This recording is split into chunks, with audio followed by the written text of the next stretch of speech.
experience a much more authentic, believable, and realistic-looking game. We have one unified program where you can create content that will run on everything from an iPhone to a next-gen console. And now it's really coming online and enabling the game designers to do way more than they've ever been able to do before. We spend significant effort on creating more dynamic and living environments. Before, they would have to go to a lot of work to make a tree feel like it swayed in the wind. Now we give them the tools to create the tree, and we let the game engine control how the wind affects that tree. Frostbite allows everything to work together. The waves on the beach, the wind blowing the whitecaps, even the clouds overhead all move consistently with the forces of nature.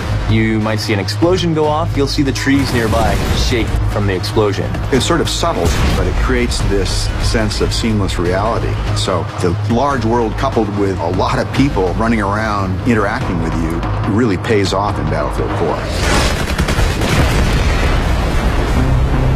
Destruction has always been a core feature of the Frostbite engine. It's the evolution of the way the environment is impacted by gameplay.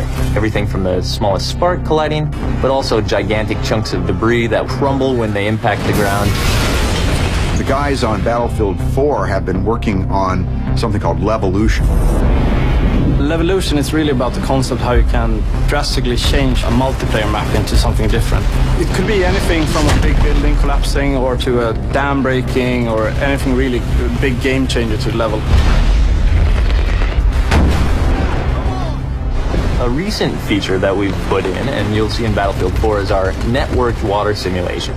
So what this means is all players will see the same wave in the same position at the same time. And this leads to some pretty exciting cat and mouse type of gameplay where you're ducking down and going up and you can kind of peek around as you drive in your boat. It will no longer swim on a flat surface. Instead, it will be affected by the different waves and everything. And that comes to everything from living characters that are swimming, but also to the ragdolls. Something like a jet crashes into the ocean, you'll see the water react and the debris will then float on the waves. It's a very, very cool dynamic engine. Things just happen and it seems right. Take cover! In Frostbite 3, we've made a priority of much more believable, emotionally believable characters. There's a whole slew of features in Frostbite that support that, and one of the most important is the way a person's eyes look. The way we render characters is better than ever before. We're doing subsurface scattered models. We have parallax animation in the iris. You'll notice it looks like a real eye. You'll back me up, right? Frostbite 3 is so much more powerful than any engine I ever used before. And it's not just the specific features and the framework, it's the fact that we're collaborating with other teams around the world. In the past, before we had the Frostbite team, we were building a new engine every time and we were kind of stumbling constantly. Now, to have the team here to focus on new releases with new goodies means that we as a team can focus on the creative side to deliver better games, better experiences. Today it's used by a lot of different genres, so everything from racing games to real-time strategy games and RPGs.